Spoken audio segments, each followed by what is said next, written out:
How about you, everybody? Welcome to this week's edition of the Auburn Live Recruiting Show. I'm your host, Jeffrey Lee, Senior Recruiting Editor for Auburn Live on 3. And today is Thursday, March the 23rd. Keep that in mind when listening to us with our todays and tomorrows and yesterdays, because this is coming out Thursday night.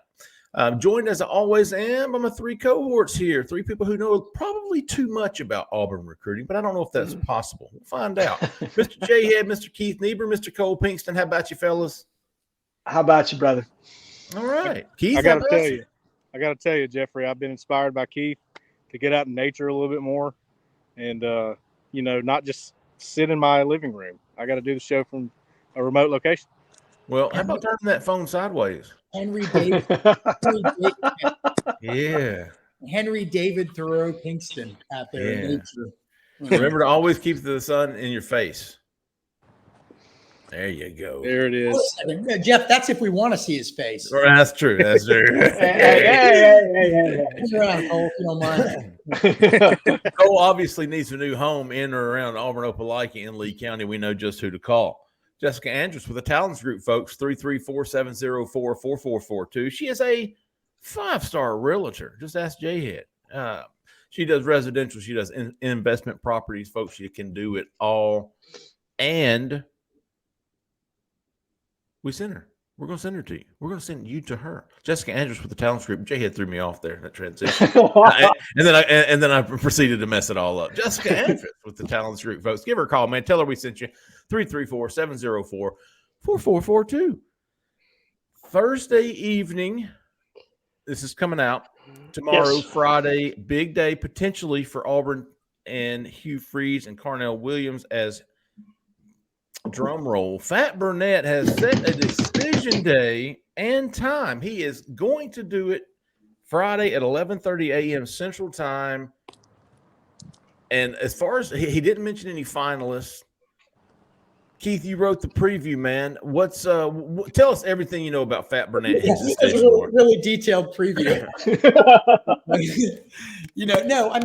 You guys have all covered him pretty closely. I started writing about him, I guess, want to say last spring. The last time I actually interviewed him, though, and I know, Jeffrey, you interviewed him in January after the Junior Day visit. Remember, he wasn't that thrilled about it either. Right. But I interviewed him last summer, so I was digging through some of that stuff, and he said he was there for Big Cat Weekend and, had a great time. He's real close with Cadillac. He was tweeting out, I think, is this the move, that kind of thing. And at the end of the day, it feels like Auburn's recruited him harder than everybody else. You know what I mean? And he's a big kid. We got him listed, by the way, at 6'1", 210, but he was at Florida State this week. And my little moles around there say that he's closer to 6 foot, which is fine. That's still tall for a running back. Yeah. But 232. Now, I guess there was some concern on our message board. Hey, is that too heavy? Is he getting sloppy? Maybe, maybe not. I don't know. That's not why I put it out there. I just wanted his current height and weight. But they can get Jeffrey. You've seen guys come in chunky before, and I'm not saying he is, but that's gone in a week usually, right? I mean, that's not even a concern at all. Deron Payne, now big shot in the NFL. I remember going and seeing him a few times as a senior when Auburn was recruiting him, the big defensive lineman. He was sloppy at times. If you got the skill set, you got the skill set. And I know you guys like his skill set. And I guess Auburn's looking for that thunder and lightning kind of thing. And but seems like it's Auburn or FSU. We all have picks in for Auburn, so I mean that tells you what we think. I actually updated his profile after I saw your post, Keith. Yeah, I put it. I left it the height alone. It's 6'1" with cleats on. Yeah, and I moved to 230. Yeah, hey, he's a big old kid now. And we should update that every so often. And, But yeah, going back to January, I went back and looked at the database. Went back and looked at some of our stories, past stories of him. There aren't a lot of them because, as we've said on the show, he's not very media savvy. And even after that Junior Day, he was a high priority for me to get, or for all of us to get. We were all there. And he was almost bothered that we were asking him about a day that he didn't thoroughly enjoy. Yeah. He was one of the few that was like, too many people here. The staff felt that way too. Yeah. But Jeffrey, I went through his profile too, and for some reason, I just want to apologize to everybody listening. Some of the stories we've written on him are not showing up on. Is that what it is? Yeah, because I was like, wait a second, we didn't write about him, and I was actually going to call you up and say, Jeff, you need to hyperlink. Yeah, I was going to lecture you, and no, you did it. You actually did it. It didn't show up On his page, because the last one I saw was from last summer. That's right. But we've actually written about him a few times since then, and he's always had good things to say. Yeah, look about Auburn. I mean, he's close with Cadillac. You know, the other thing about Junior Day that I got from your story, Jeffrey, that you wrote about him, Cadillac, we forget, was sick that Junior Day. Oh, that's right. That's what it was. Yeah, not only did he not get the amount of one-on-one time he wanted, but his boy wasn't there. And Cadillac is his boy. And so sometimes, you know, we're all guilty of this. I know I am. We read too much into the visits. We got to look at the overall picture. That wasn't his best visit, but he was there, and he did have a good relationship with or does with Cadillac. He likes Freeze. I saw some quotes from your story in January. So, you know, stars seem to be aligned. But yes, I couldn't find those things either, Jeffrey. So. Yeah, I was thinking, man, have we not written about him? I think it was Big Cat from last summer, the last story on his On3 profile page. But as far as we know, we know he visited Florida State yesterday, Wednesday, the 22nd. We know he visited Auburn in January. We know he's been committing soon since November the 14th. November the 14th. Yes. December, January, February, March. 4 months. He's been committing soon. And listen, here, okay, so let's go back. So we thought he was going to commit after Junior Day. Yes. I think I even wrote a story just in case. Felt like that was, something was going to happen. It didn't. And about a month ago, so we're in the mid-February by this time. And I remember on this show, we're going, what's the holdup here? Right. We couldn't even come up with who was number 2. No. And since then, I think I posted it to the board, but he's kind of released the other schools that have been recruiting him. And it's, as Keith said, Florida State, Penn State, Arkansas, and Ole Miss, in addition to Auburn. Those are the schools that are heavily involved. Say that again, Jhead. Penn State, Florida State, Ole Miss, Arkansas, and Auburn. Those were the schools that were in contention for him. But for the longest time, it was Auburn and then who else? And it wasn't until Keith was able to kind of talk to some people at Florida State and kind of understand that, okay, they're starting to pick up their recruiting process, and other things started to come out. But you're right, Jeffrey, for forever, it was kind of, well, what's he waiting on? Well, now we know what he's been waiting on, and it's just the right time for him to do it. I guess he's seen every place that he needs to see, and now he feels comfortable making a commitment. And I do think, and I think you guys probably agree with this. Like I said earlier, I think I'm doing all the talking, and I apologize. I think Auburn's recruited him harder than these other schools, quite frankly. I thought maybe the coaching change might have done it. Oh. Might have postponed it, but if you remember, I think they fired Harsin on Halloween. That's right. And when was Freeze named? Was it in December 1st? It was the Monday after the Iron Bowl. Yeah. So November 14th, Auburn is being led by interim head coach Carnell Williams. That is when Jamarian Burnett put out committing soon. That was his first committing soon, was in the heart of Carnell Williams as interim coach. So, whatever. Either way, it's coming to an end, or at least temporary end. Soon's a relative term, right? Sure, right. Yeah.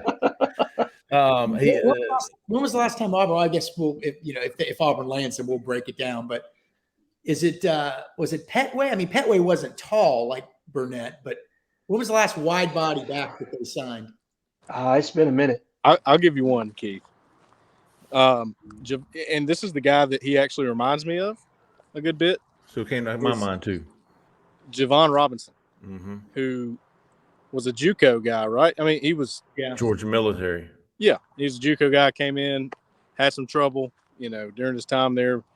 But if you watch him, in those few games where he stood out, that's the kind of back that Jamarian Burnett is, in my opinion, because he's a big bruiser, but dude's got some skills. Dude's got some moves, and he cuts on a dime pretty well and things of that nature. So yeah, I mean, that's the comparison to me. And I think we got your guy, Keith Rice. That was the guy that gave that comparison. Got to give him props on that. Lord, third show in a row. Great day. It looks like Cole's filming the sequel to the Blair Witch Project out there in the woods, man. He's on the next episode of Alone. Yeah, be careful when it gets dark, okay? Zach in the back said Javon Robinson was 6 foot, 230 pounds at Auburn. Yeah, almost a perfect comparison. There's no way he was 6 feet tall. No, that dude was not. You're right. There's no. No, he was. Yeah, I was going to say 5'10". He's 6 feet tall, like I'm 6'2", walking into the supper club. Okay? But they did list him at that, and I do. Cole, when you said the comparison, I thought Javon Robinson, and then you went on to say it. But the guy over the past 2 seasons, he's pretty much ruled. What is that? 1A football, 4A football. Oh shit! Really? Yeah, Andalusia's 4A. I think they won the 4A state championship this past year. Okay, all right. That's Handley region too, or it used to be 4A. All right, 4A is respectable. Yeah. 4A is respectable. Almost 4,000 yards, almost 30 touchdowns, almost 4,000 yards, almost 30 touchdowns. Y'all trying to say that? Well, the guy produces. The guy produces, and hey, look, if he can wear down a running, if he can be that power back and can wear down a defense a little bit, and then you got a guy like Jeremiah Cobb or Brian Battie, you know what I mean? It can. I mean, that's what Auburn. They've had good backs, but they haven't really had that one that can wear you down. And then when that defense is tired, he's out and the fast guy's in and they can't keep up with him. And that's with Tank for 4 quarters. Now you tried to do that with Robinson and Tank, obviously. And I was going to say, I think the comparison with Javon is probably better. And obviously Fat reminds me of a lot of Big Ten running backs, those guys that Wisconsin and Michigan State and Penn State produce year in and year out. But he's probably the biggest back we've had on the roster since Boobie Whitlow, because Whitlow was every bit of 220 and 6 foot probably as well. But what I was told when I've kind of inquired about our interest in Fat is he's an answer to a situation we haven't had. He's that short yardage back, because if you look what we have right now, everybody's in that 5'10 to 5'11 range, hovering between 205 to 210, and an even smaller for Battie. He's obviously in the 175-pound range. So as an offense that wants to have answers to defensive adjustments, he's a big answer specifically in short yardage packages. And that's probably where he's going to help most to start with, is in short yardage areas. And then as he, progresses in a college strength and conditioning program, you're going to see his role kind of expand and change. But he's a guy that's going to come in and be a big-time inside runner for you right away. And as an old high school football coach used to tell me, whether he hits the home run or not, you don't always need every run to be 38 yards. Sometimes you just need them to be a good 15. And I think what Jamarian Burnett can do is get you a good 15 every now and again. Fair enough, man. And I tell you what, Cole, I wanted to get to you because we will know soon enough on Burnett. Friday at 11:30 a.m. Central Time, he will announce, and we'll have it covered at Auburn Live on 3. Let's back up a little bit. Today's Thursday. Auburn has had some studs come in. Again, here we go. It's another week, another day, another group of studs visiting Auburn. Monday's practice. Here's just Monday in the middle of March. And who shows up finally?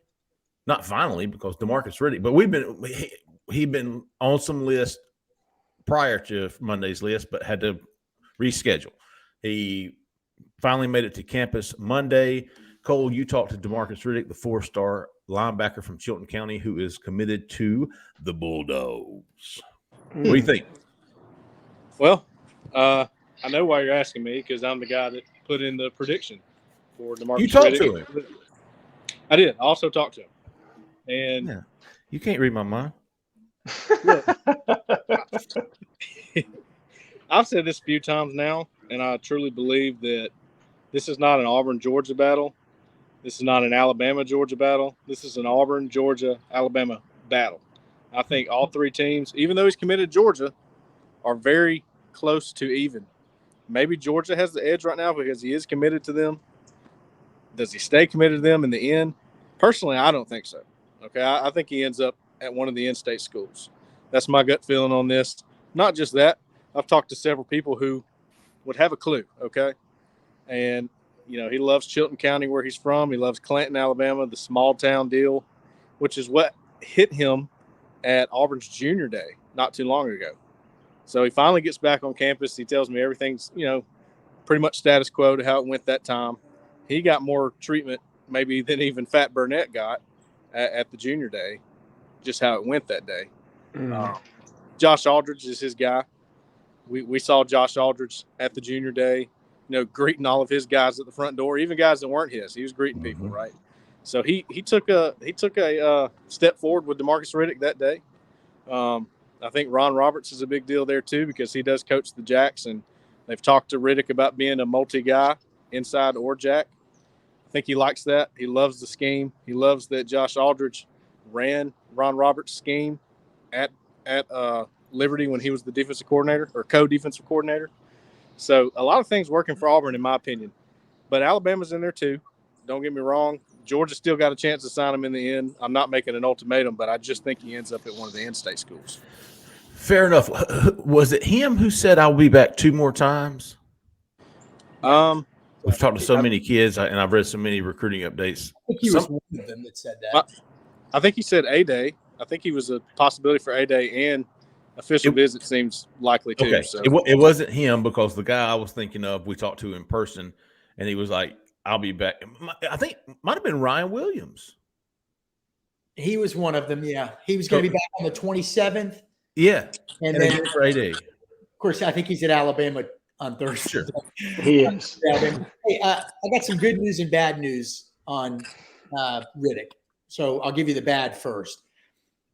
Georgia's linebacker room, they think, may be better than it's ever been. With these young guys, Raylan Wilson and the other guy, they got some young studs. So the bad news is Georgia probably ain't going anywhere for a while. Sure. The good news, though, may be that it's a pretty crowded room there. I was going to say, what's the bad news? If that's the bad news. Well, the bad news is we already knew they were going to be good, Keith. I don't want to play those guys. I don't know. But that could be twofold here. One, the linebacker room may be really crowded, and two, does that play to Auburn's edge? Does that play to is that some Auburn? Hey, look, you're not going to have to sit behind this guy or that guy. You're going to have to play. Now everybody's a little different. An offensive lineman may be scared by something like that, right? But a linebacker, probably a stud linebacker like this guy, and he's legit. Everybody says. Probably ain't too scared about that. So I don't know how much that's good stuff, because I was going to say, I don't know how much this affects the linebackers of the 2024 class, but let's not forget to mention that Auburn has lost 2 to the transfer portal this week in Cameron Brown and Desmond Tisdale. Yeah. Again, I don't know if that would affect him directly, any of the guys in 2024. Jhead, I think it does to a degree, because we had to get, from a numbers standpoint, we had 10 guys in that room, and 6 of them all had 2 years of eligibility left.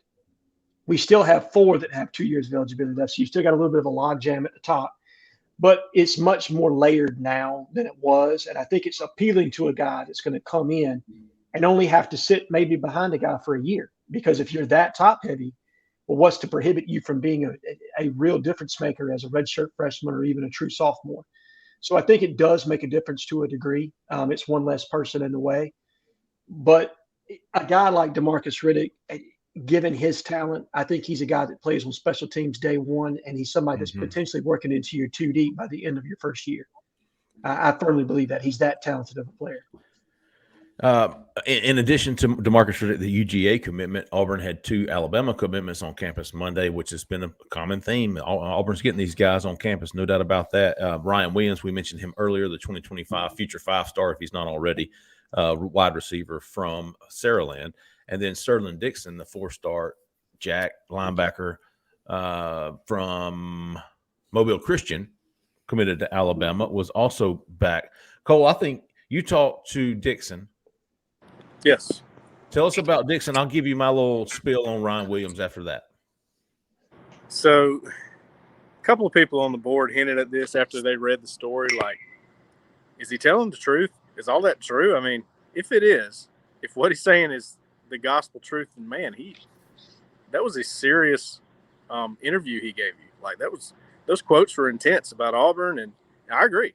What was the headline for the guys listening who haven't read it? It was Auburn's making it really hard for me to just sign with Alabama. Auburn's making it hard for me to just sign with Alabama. That was the big quote. That's what stuck out to me when I was talking to him. I've gone back and thought about talking to him, and he was very straightforward, had a very serious face. that was an important one for me to talk to that day because I really didn't know where he stood on Auburn's board. I certainly didn't know where Auburn stood with him, even though at one time it seemed like maybe Auburn was his leader, and that was a while back. Now he's committed to Alabama. Everything's different, but everybody's recruiting him as an inside linebacker now, not an edge, which is what we've all thought he was. Maybe we thought he could be an inside linebacker, but now schools have said, look, you're not an edge. You're an inside guy. Even Alabama says that. Auburn, Josh Aldridge, once again, is big on this one. More than anything, though, with Sterling Dixon, in my opinion, Auburn is big for him. I get the feeling that, like, he maybe was somebody who grew up pulling for Auburn or had an affinity to Auburn in some way.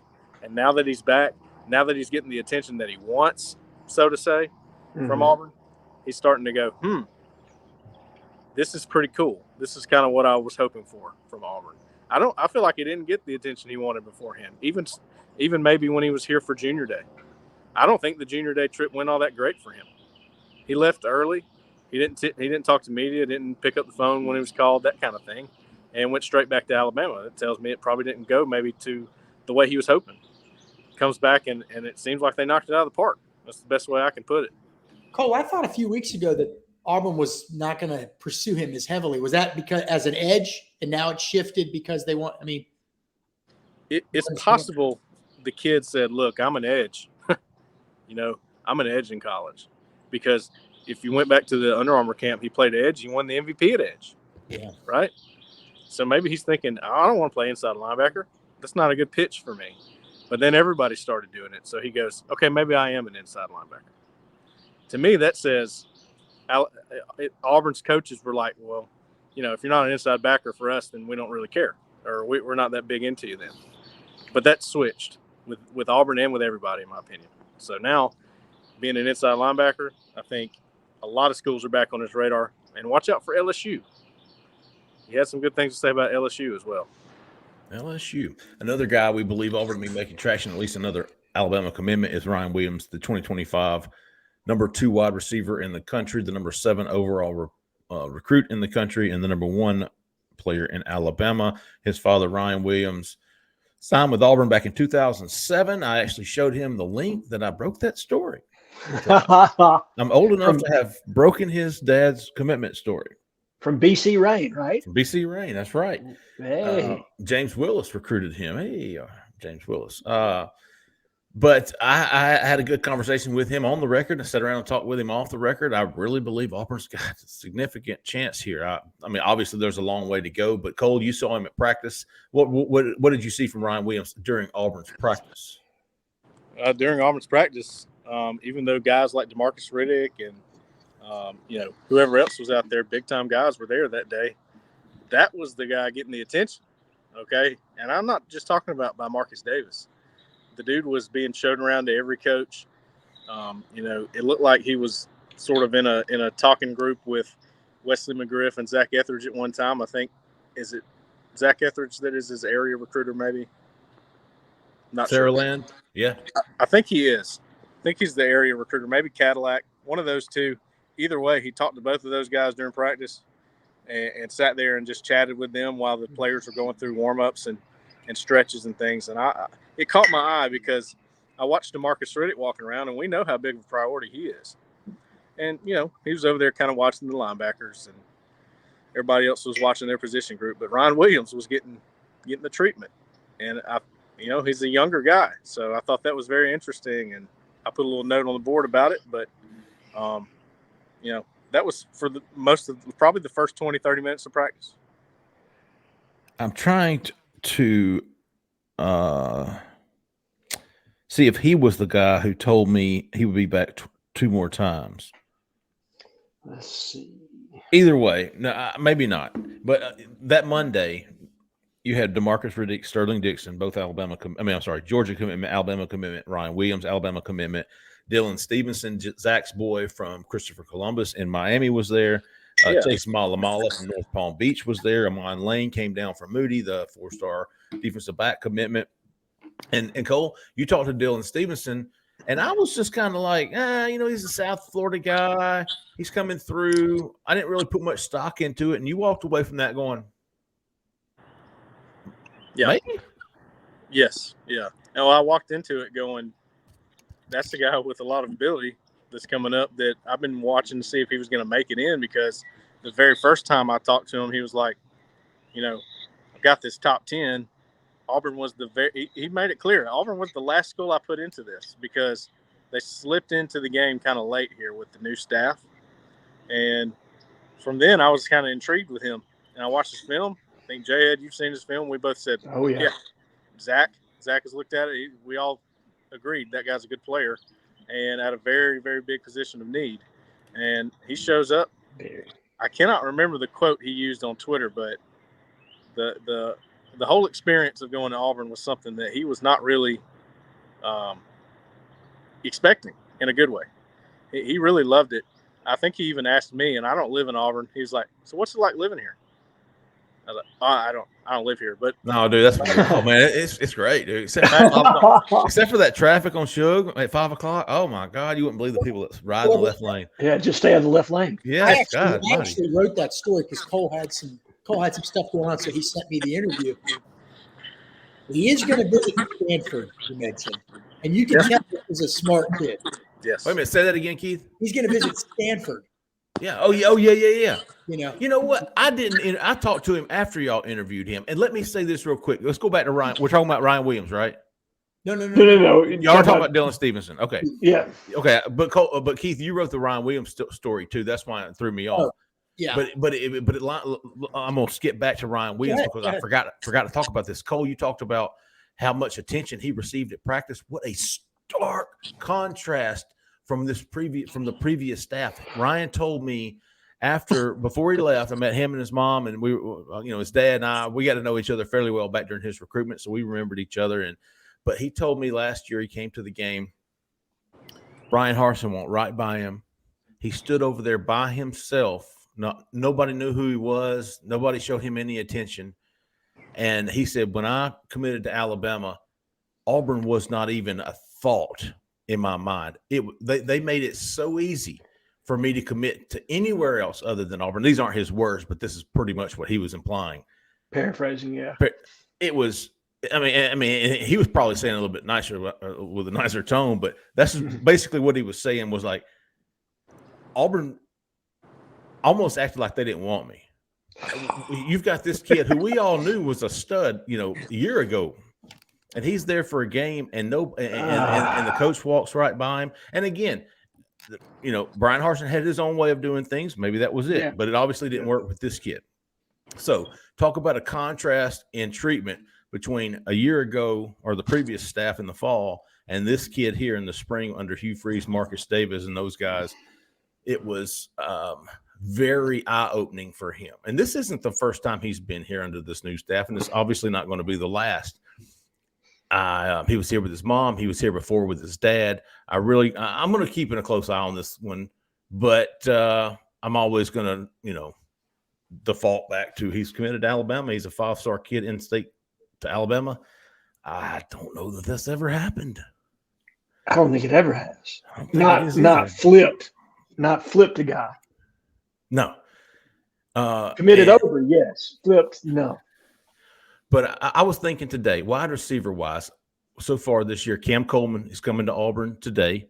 You guys are listening to this Thursday night. You already have known how this visit went, but Cam Coleman, the future 5-star wide receiver from Central and Phoenix City, is visiting Auburn Thursday. And Keith has put in a pick, and I'm right there with him. I haven't put it on paper. I haven't made it official.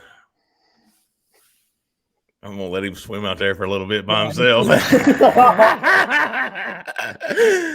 hey, Keith. I mean, look, they wanted us to put in picks. So as of that day and as of today, I feel like Auburn's the favorite. I mean, FSU's in it, LSU's in it. We know Bama will be in it at some point. We know Georgia, probably Clemson. Right. And who knows? I don't think you can find anybody to argue with you right now, Keith. Not even Chad Simmons. Not any of the national guys. I don't think anybody would argue that Auburn's probably the team to beat.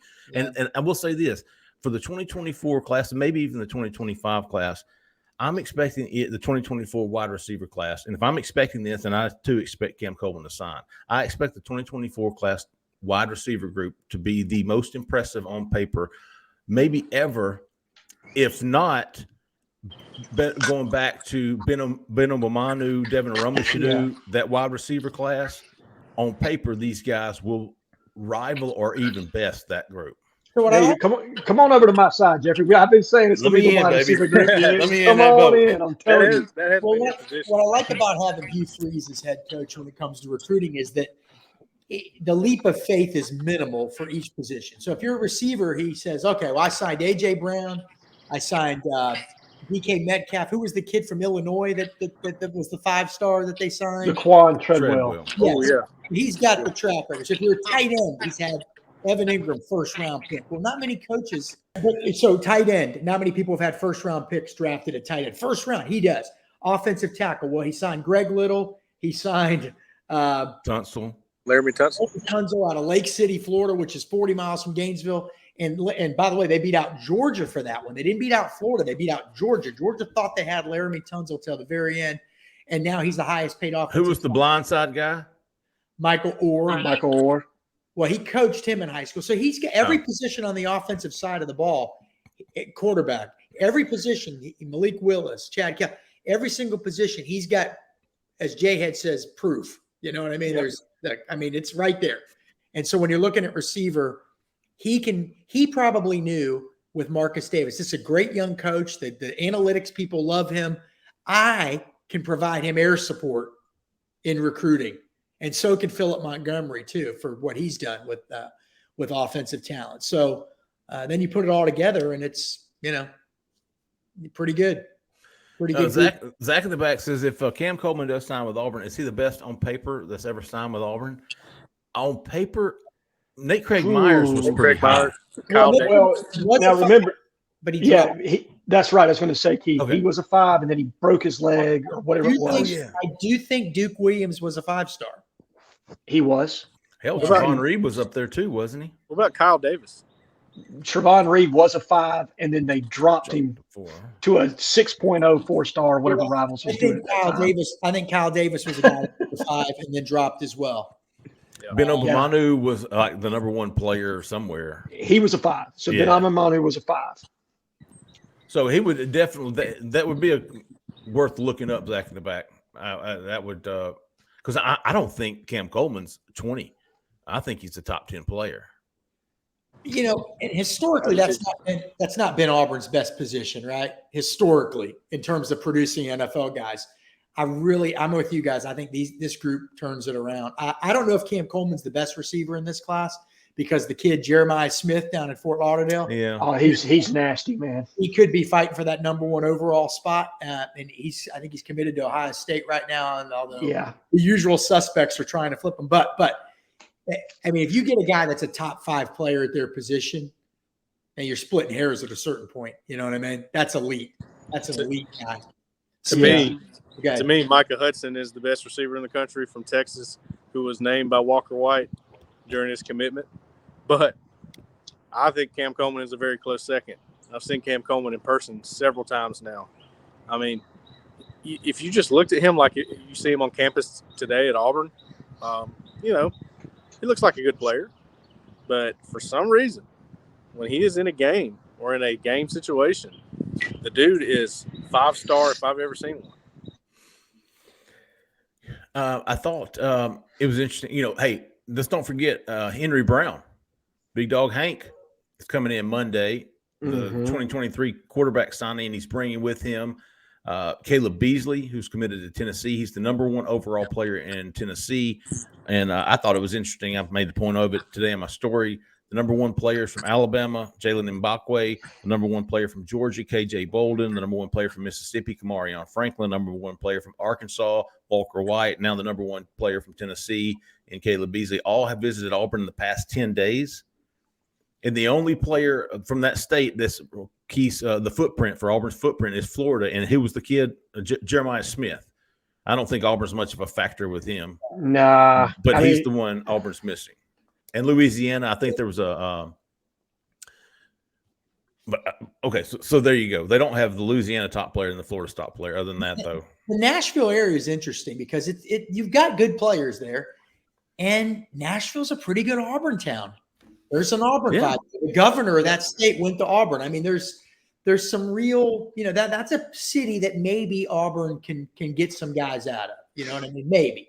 And maybe Hank Brown, if he ends up being something at Auburn, that would help, obviously. But Beasley's interesting. That's a real interesting one, Jeffrey, because obviously Auburn's got a really deep and elite defensive backboard. And I wonder where he fits on that. Probably pretty high would be my guess. I would think so, too. Chauncey Gooden, the 2025 four-star interior offensive lineman. Huge cat, man. He's 6'4", 315, 15 years old. He is also coming with Hank Brown. Keep on wanting to call him Walker White. But you've got two of these guys like this working. I mean, Hank Brown is going to be here in the summer. He was a guy who's committed to Liberty with Hugh Freeze, Ken Austin. They came to Auburn. He came to Auburn. Not a highly recruited or highly ranked kid, but I don't think anybody's going to argue with Hugh Freeze's evaluation of quarterbacks. So anxious to see how that goes. Friday, a couple of guys have already confirmed. Cole, you had a couple of guys. I think Keith had a guy. Yeah, the guy I talked to this morning, he was getting ready to get on the plane. I texted back and forth with him just a little bit. Mason Moose Wade. Moose is what they call him. Offensive lineman from Virginia. He was familiar with Hugh Freeze at Liberty, right? And Jake Thornton offered him in January. It kind of slipped by. But he was offered by Auburn in January, and now he's making his first trip to Auburn. I'm told Auburn likes him, and they like him a lot. Keith, who did you have? Tristan. Well, I'm sure I'm going to forget somebody, but Tristan Jernigan's an interesting one. Linebacker from Tupelo, Mississippi. High 3-star guy. In Mississippi, you don't really care too much about the rankings because they're kids that often don't make it to camps. You don't see a lot of them. If you're offering a guy, he's probably pretty good. So Auburn's got 14 known offers in the 2024 class in the state of Mississippi. Tristan Jernigan, linebacker from Tupelo, is one of them. I believe he's coming in Saturday. It could be a Friday, Saturday thing, but they just offered him. So if they just offered him, maybe that means he's moving ahead of some guys on the board. You know what I mean? Because that's a current, fresh evaluation. So we'll see. They probably, or the flip side of that is it might be an offer to, let's offer him because that may be the only way we can get him to campus. And then when we get him to campus, we eyeball him, see what he looks like on the hoof. What do we as an organization, as a program, click with him on a personal level? You know, all that stuff. But it's an interesting one to watch. Jamonte Waller. Yeah, big one. Is he there tomorrow too? I believe so. Okay, so edge rusher. He says Jack linebacker, 6'1.5". Kid from where's he from? Picayune, Mississippi. So that part of the southwest corner of Mississippi where Louisiana meets Mississippi. Great interview guy. He's already set official visits to, I want to say, Penn State and Florida. I think he's visited both of those schools already. This is going to be his first visit to Auburn. If it goes well, he said they're going to get an official visit. Yeah, he's really liking Auburn right now. That's one of those ones where, boy, Penn State's done a hell of a job getting in on early guys, on guys all throughout the South. I mean, they really have. Yeah. And he's been up there and he's going to go back, and I hear he likes it a lot. But you got to figure proximity. If all things are equal, and he's got to take how many planes to get up there and instead just drive. So those are the kind of things you're looking at here. But he's high on Auburn. I think they're high on him. One of our competitor websites just made him a 5-star. We've got him as a good solid 4. So, big visit as Auburn tries to continue to make headway in Mississippi. Also, Jhead, sorry. Go ahead, Cole. With that Mississippi group, you got some more guys. Terrence Hibbler is one of those guys, defensive lineman from Mississippi, who, honestly, when we had our RPM day, he came to my mind as a guy to possibly put in a pick for Auburn because when I talked to him, man, he loves him some Auburn now, and he's excited to get back. And I'm excited to talk to him, meet him in person, and see how that goes. If it goes well, I don't know. I'd watch out for Auburn there, really. I'm told Texas is really high on him, too. And I think their D-line coach is Bo Davis. If my memory is right. Former Nick Saban disciple. Yeah. So, and not to knock Jeremy Garrett, Auburn's D-line coach, who I hear nothing but good things about, quite frankly. Literally not one bad thing. Texas, with them recruiting with this national profile right now, if they're locking in on a guy, then you're not worried about the guy's ranking. They're like, Sure. they're getting their pick of the litter right now, and they've zeroed in on this guy. So that's another great evaluation you'd have to think from Auburn. Jaden Lewis also expected to visit Friday, the 4-star defensive back commitment from Anniston, as well as your boy John Wayne Oliver, or Tolliver, or is it John Wayne Oliver? Oliver, yeah. That's what I said. Now I talked to him a couple weeks ago, Jeffrey. He's a 3-star offensive tackle in Nashville. And we don't talk to everybody every week. We don't want to burn these kids in phones, But when I talked to him maybe 2-3 weeks ago, he said he hadn't heard from Auburn since he visited January 28th. So now I guess he has, because he's coming back down. Cole may have more information on maybe where he sits on the board. Again, that's a crowded board too. Offensive tackle, they can't have too many misses. They got to be first of all, they got to be damn sure the guys they like and want, and 2, then they got to get them. Then they got to try to get them. So that's I think there's this level of offensive linemen right now. Some guys that may fit on that level would be Mason Wade, Moose Wade, who's coming Friday. The guy you just mentioned, John Wayne Oliver, maybe even Egan Boyer. Some of these guys where they're possibly going to be taken by Auburn, but it's still like, I want to see you a little bit more. Maybe get you to camp, see how you do there. We're watching you really close, kind of thing. I think there's a few guys like that. Chase Malamala, who visited, you guys mentioned him earlier. I know Auburn wants to go see him in the spring. I don't know, Jeff. Khalil House. There you go. I'm starting. Yeah. They're going to be patient on OT unless one of their obvious takes says he wants in. Yeah. Because if you think about it, spring football, I mean, I guess some states it starts May 1st. That's just right around the corner. Mm-hmm. And then you have June official visits. So at that point, you evaluate these guys in person. The board completely resets. You may go in thinking one thing and come out thinking something totally different. And then you use your official visits. June's going to be crazy. That is going to be crazy. We'll be following it all at Auburn Live on 3. We're going to be covering Big Fat Burnett's commitment on Friday. More visitors are expected Friday. More visitors are expected next week as we get near the April 8th A-Day game for Auburn in the first under Hugh Freeze. We'll be catching it all, man. One more time for people looking for a house in or around Auburn, Opelika, Lee County. Give Jessica Andrews a call with the Talents Group, 334-704-4442, and tell her we sent you, folks. We appreciate everybody listening. We appreciate everybody watching. For Jhead, for Keith, for Zach in the back, and Cole, I'm Jeffrey Lee, man. Y'all stay out of that left lane. See ya.